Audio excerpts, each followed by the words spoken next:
welcome to Believing for Baby. I'm Jessica, and today we're going to be talking about my infertility journey so far.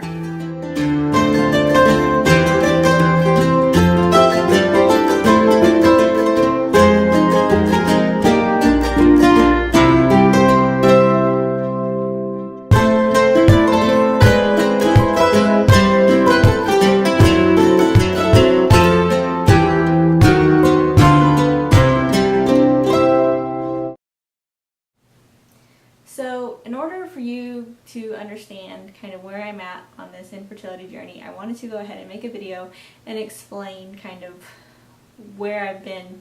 My husband and I have been married for almost 5 years, so I thought I'd go ahead and talk about those years and just let you guys know, kind of get you up to speed on kind of where I've been and why I'm making the decisions that I'm making today. So to start the story, we're going to go back to when I was single, before I had met my husband. I made some decisions, and it turns out that those life decisions negatively impacted my fertility today. So I didn't know that at the time, but we found out later that the infertility that I'm struggling with today pretty much correlates to those decisions that I made back then. So anyway, so when I met my husband, Brian, we only dated for like a month, and then we got married in September of 2010.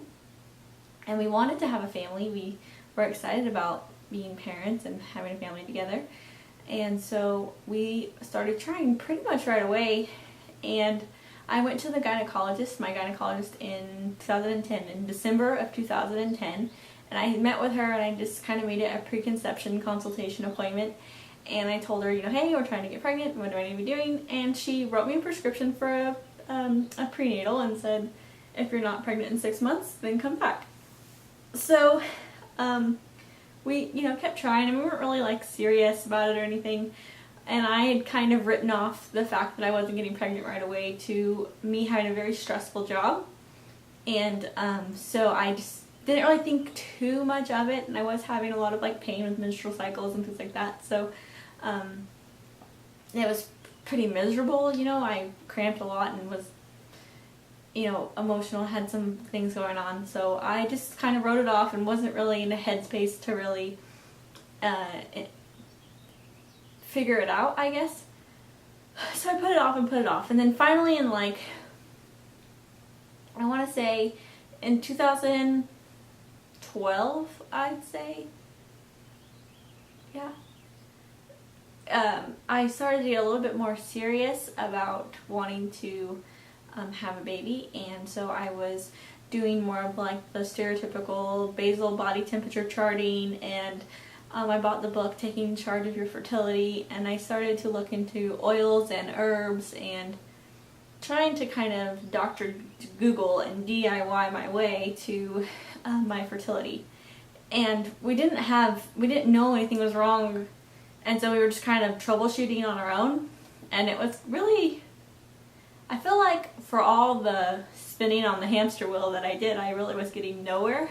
So I did like 2 years of that whole scene, and then in 2014 I asked my husband what he thought about going to a fertility specialist. And he said okay, and we didn't have insurance, so we were going to be cash patients and all this stuff. And so I called and made an appointment for June 2014. And so we met with him, and he kind of went over our history, and he basically said at the first appointment that because of my history, he wanted to look into blocked fallopian tubes. And so he said, because you're a cash patient, this procedure is it was like $1,000. And I really freaked out at that amount, because I was like, that's just so much money. And we don't even know if that's what's wrong. And so I asked if we could do some cheaper things first, and he was okay with that. And so we did like a postcoital test, and we did like a ultrasound to check for my ovaries to see if I had PCOS, and he said they were clear. And then we did a thyroid test, and he said that was fine. And then we did, I want to say that was the last thing that we did. And then finally he was like, you know what, I really think you need to do this HSG. And so I talked to my husband, he was like, yeah, let's do it. And I was really shocked that he was so like, yeah, let's do it. So I was like, okay, let's do it. So we scheduled it for that Friday, for the next Friday that was available, and it ended up being July 11th, 2014. And we go in for the appointment and find out that my fallopian tubes, both of them, are completely, I want to say, distally blocked. So anyway, that was devastating, and I remember crying in the bathroom, and Brian cried in the car, in the van. We both kind of cried because we had to call and tell my mom, like, because she was waiting for our call, because she knew we were having the appointment today, that day. So I told her, and she just said, oh man, that's a bummer. And it was such a bummer. And so at that point, it was like traumatic. And so I kind of said, never mind, I give up. I don't want to deal with this. I'll just let God open my fallopian tubes. If he wants to perform a miracle and give me a child, that'd be great, but I'm done. I don't want to do it. And I went through this little phase of like reading scriptures and like praying over my body and trying to like perform this miracle. And then I found this thing called Clear Passage, which was like this manual therapy, massage therapy, it's manual physical therapy, and they kind of go into your, they massage your pelvis basically, and basically all over. It's like a whole body approach really, because they do some neck and head things too. And they try to break up the adhesions that are in there that are causing the blocked fallopian tubes. And they had like a 70% success rate, they were saying, and turned out when I was reading the study that the kind of fallopian tube blockage that I had only had like a 50% success rate. Plus I had hydrosalpinx mild too, which is like the fluid in the tubes. So that was like my last chance of being non-medical that I wanted to go. And so I put all my hopes in this working, and we put a lot of money into it, and we even did a GoFundMe, and we raised all the money in 4 days, which was really impressive, and I was really grateful to have such a community of friends who helped me on this journey. I know that not a lot of people have that, so I was really, really just touched by all the people. And actually, it was kind of interesting because a lot of the people that donated were mothers, and so I know like in the infertility community, sometimes you look at the moms with the kids and you think that they're the enemy or something, they have what you want and all this thing, and it's really hard to befriend them. And I just thought I'll have to make a video on that later of just how I've coped through all this. And basically mothers understood my heart to want to have kids more than anybody else, so I definitely would recommend don't knock the moms. They're very supportive and very helpful, and very I've enjoyed having them in my life. So anyway, I went to Clear Passage. It was a 20-hour therapy. It was 5 days, 4 hours a day, and it was pretty intense. It kind of hurt. It was not too pleasant, but I did have a lot of improvement in pain and all that stuff with my cycles. That I was basically 2 weeks before my cycle, I just had a ton of pain around ovulation and just continued pain all the way until I started my next cycle. So basically half the month was just miserable. And I will say that when I came back from Clear Passage, all of that kind of halted. And it was pretty impressive because I thought all of this has got to mean that my tubes are open again, so hopefully I will conceive. And so Brian and I gave ourselves a 6-month window and said we're going to give this 6 months, and then if that doesn't work, we'll start looking into other things. And so around month 4, that was in October of 2014 that we did that, and around month 4 it was starting to look like it wasn't going to work, it wasn't going to happen, and we needed to go ahead and start kind of looking at the next step and kind of figuring out which way we wanted to go. And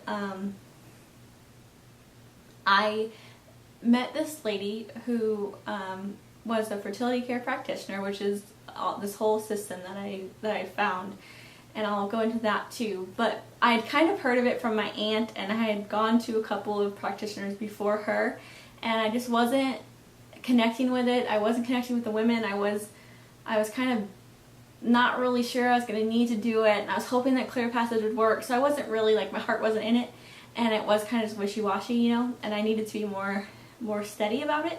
And so I feel like kind of the stars aligned, and I met this girl, her name's Leslie, and I asked her, like, I want to work with you, what do I need to do? And she kind of said this, this, and this, and I really love her personality to this day, that she's very, like, systematic about it. Like, that's not, you follow the rules and you play by the numbers, you paint by the numbers, and here's where you go. If you want to go to Dr. Schilter's in Omaha, this is how we're going to do it. And so she really helped me get there and, like, keep focused and keep on it and be consistent with it. And I feel like that was a real godsend for me. So anyway, so I started charting with her, and 6 months came and went, and nothing. And I was really bummed that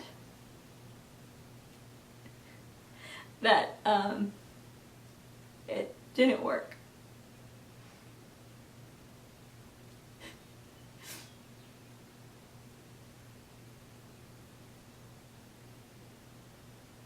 And so, so I called my mom one day, and I was asking her, you know, do you think I am going to be like a failure for trying the medical route? Should I have more faith? Should I try the oils again? Should I go back to clear passage again? Should I try harder? And, you know, God can perform miracles. Maybe he just wants to do this on his own. And she told me this story, which apparently we grew up hearing this story. My sister swears she's heard this story from my parents, like, all the time. And my dad says he told it all the time, but I do not remember it until the time I was talking on the phone with my mom. And which I think is kind of funny, because it's like, you know, when you're ready to listen, the lesson's there, you know? And so she told me this story. It's like this folk story about this guy on the roof, and you've probably heard it, where it's flooded, and he's like, God, can you save me? Don't let me die. And so a boat comes, like a neighbor in a boat comes by, and he's like, get in the boat. And he's like, oh no, I prayed to God, he's gonna save me. I'm fine. And so he leaves. And then he prays, God, please save me, because the water's rising. And this helicopter rescue team comes, and he says, oh no, I don't need you, God's gonna save me. And then finally he drowns, and he gets to heaven, and he's like, hey, why didn't you save me? And God's like, what do you mean? I sent you help. I sent you a boat. I sent you a plane. Like, what more do you want? And anyway, I thought that was such a good story, because it kind of made me realize that I was kind of limiting God and putting him in this box of, like, I want this, and this is how I want it to happen, and so poof, please make it happen. And I kind of realized that I shouldn't have been doing that. And so I started reading my Bible a little bit more and getting more into learning about healing. And I actually heard a sermon just last week on God can perform medical miracles through doctors, because he gives them the knowledge and the skills and all of that to perform those things to heal people. And so if we can believe that Jesus is a physician, then we can believe that Jesus is in the physicians that are working on us. And so it kind of gave me a lot of peace about taking the route. So anyway, all of that, and now we're here, and it's more than 6 months past clear passage, and I started the path to be seen by Dr. Hilders in Omaha. He is a doctor, an OBGYN in Omaha, Nebraska, who has the Pope Paul VI Institute. He's a Catholic doctor, and he has a very, I just think, wise approach of understanding that infertility is a symptom of an underlying problem. And so then he goes and looks at everything that could possibly be wrong, and has a very thorough diagnostic phase to get a full picture of, like, what is affecting your fertility. And I saw that and was very impressed by it, and it made me just, something inside me said, like, I want him to be my doctor. And so working with Leslie, the fertility care practitioner, and charting my cycles and doing everything that Hilders has, you know, he's made this whole system basically of women's health science, and it's really impressive and very thorough and very scientifically sound. And I like to research, so I looked up a lot of the research behind what he's been doing, and he would, you know, there's a book out that's an naprotechnology book for like the lay person, which would be me, and he does a lot of explaining of like why he does this and why he does this, and it just makes so much sense to me. And it's really like low tech but logical, and I think that that's really impressive. So yeah, I just said, this is what I want to do.